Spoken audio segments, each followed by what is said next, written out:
gorgeous. How about you? Do you have a dog with you at the moment? I have 2 months, and one of them looks like a bat, but she's very smart. And that's the one that you inherited from your second husband, is that right? Yes. And what's her name? Perla. Bella. Okay. Perla, and the other one is called Dulce. Which means sweet. Yeah. But who has the sweetest temperament? Perla, the other one is a real bitch. I mean, she's an arrogant, entitled bitch. Do they get to sleep in your bedroom? Of course, on my bed. Sure. There's nothing better than to wake up in the morning between 2 dogs and a husband. Really great. How does your husband think? Do you think that if your father hadn't been someone that left and your childhood had been a little more stable and conventional, that you wouldn't have turned into the person that you are now? Look, if I was born with long legs, I wouldn't be the person that I am today. So that's a completely useless proposition, Adam. This is who I am. This is what my life has been. I don't have the long legs. I don't have a father, so that's the way it is. I was so pleased with that question. I thought, this is great. This is a great one, because I guess what I was getting at was... No, it didn't give you... I mean, are you someone that thinks about your legacy? No, I don't believe in legacy. That's a penis word. Men think in terms of legacy and transcendence, and women are more realistic. Nobody is going to remember me except maybe my grandchildren once in a while. That's it. A penis word. I think you're probably right about that. It's a weird thing, isn't it? But I mean, if you don't see it in male-female terms, it's an understandable impulse to reach for some kind of immortality, don't you think? No.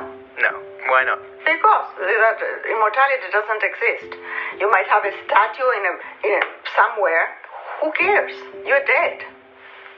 Who cares? Of course, you're right from a rational point of view, but No, from a human, emotional point of view also. Think about it, Adam. I have thought about it, and I definitely agree with you, and I think people who talk about their legacies are often full of shit. But I do sort of understand it. If you were remembered, the idea that you would be remembered for being a bad person or someone who was on the wrong side of history or something like that, that's not a good feeling though, is it? I don't know. In my life, I have been guided by one mantra. Do to others what you want them to do to you. And of course, I have done bad things. Because what I would hear from not my mother, but from my grandfather would be, well, I'm really sorry, but this is the way the world is. He wouldn't say God made it this way because he was not that stupid, but that was the idea, that you cannot change society, that it's been like this for thousands of years. I'm really sorry that it's this way. But I was a good reader, and I knew that things change. Humanity is able to make changes.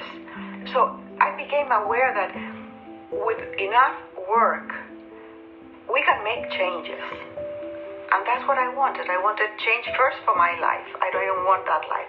And then that extended to other lives as well. There is a woman that you might have heard of called Esther Perel. And she talks about how monogamy can be hurtful for a couple, can be a prison for a couple. You know, fidelity made sense when we lived to be 50 and we were with a partner for 20 years, but now we are 70 years with the same person. Do you expect that in 70 years you will never look at another person or love another person or want to go to bed with another person? It's hard to think that way.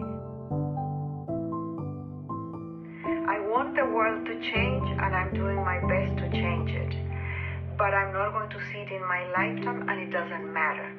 My grandchildren might, and that's my job. I am just one part of this chain toward evolution. So, let me do my part, and that is good enough for me now.